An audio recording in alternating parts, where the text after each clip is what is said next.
সুপ্রিয় দর্শক শ্রোতা, আসসালামু আলাইকুম। আশা করছি আপনারা সকলেই ভালো আছেন। তো আজকে আমরা চলে এলাম জয়রান ফার্মে এবং আপনাদের কিছু বিষয় আজকে তুলে ধরবো। ভাই, আসসালামু আলাইকুম। ওয়ালাইকুম আসসালাম। কেমন আছেন? আলহামদুলিল্লাহ ভালো আছি। তো ভাই, এখন তো শীতকাল, জি, একেবারে জি। সিজন শেষে জি, আপনাদের কথায় যে এখন ডাল ছিল, জি।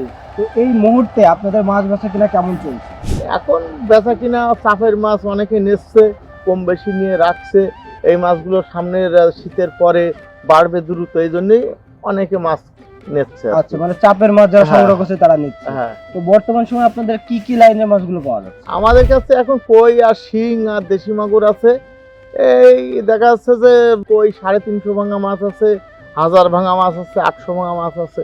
আচ্ছা, মানে এই মুহূর্তে আপনাদের কাছে একটু বড় সাইজের মাছগুলো জি, পাওয়া জি, যাচ্ছে। জি, তো ভাই, এই মাছগুলো তো দামটা ওঠানামা করে। জি, জি। আচ্ছা, এটা পিস হিসাবে না কেজি হিসাবে? এটা পিস হিসেবেও দিই, কেজি হিসেবেও দিই। আচ্ছা, আপনাদের কাছে জানি যে 12 মাসই আপনাদের কাছে এই তিনটা মাছ পাওয়া যায়। এর জি। পাশাপাশি আরো কি কি মাছ পাওয়া এর যায়? পাশাপাশি বিভিন্ন রকম সাদা মাছের পোনাও পাওয়া যাবে। আচ্ছা, আবার অনেকে বলতেছে কি যে নোনা ট্যাংরা, চিতলও আছে, বিলাক কাপ আছে।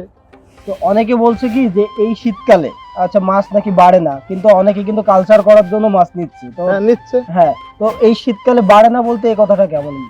না, বাড়ে তো অবশ্যই, কম বেশি শীতের সময় ওই গরমের মৌসুমে যেভাবে বাড়ে অত বাড়ে না, কিন্তু এখন এই মাছটা চাপে রেখে বাড়ালে যেই গরমে আবহাওয়া পড়বে এই মাছটা দেখা যাচ্ছে দ্রুত বেড়ে যাবে। আচ্ছা, তো আমরা মোটামুটি মনে করি যদি এই মুহূর্তে কেউ চাষ করতে চায় তো করতে পারবে। জি, করতে পারবে। আচ্ছা, তো যদি কোনো দর্শকদের উদ্দেশ্যে যদি কোনো ভালো টিপস দিতে পারেন যে শীতকালে কোন বিষয়গুলো আসলে খেয়াল রাখতে পারবে?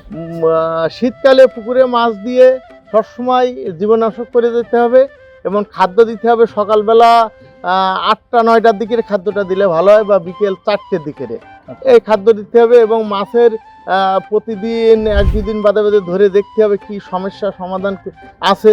এবং শীতের সময় একটু জীবনাশকটা বেশি করতে হয়। আচ্ছা, আর যদি মাছের রোগবালাই সম্পর্কে কেউ আপনার যদি ফোন দেয় তো? ফোন দিলে আমি সেইভাবে যে যে সমস্যা হবে সে সমাধান দেওয়ার চেষ্টা করব। আচ্ছা, তো দর্শক শ্রোতা, আপনারা আশা করা যায় কি গুরুত্বপূর্ণ কিছু কথা শুনলেন, এগুলো আপনার মেনে চলবেন এবং যদি কোনো সমস্যা হয় ভাইয়ের কাছে ফোন দিতে পারবেন এবং জি।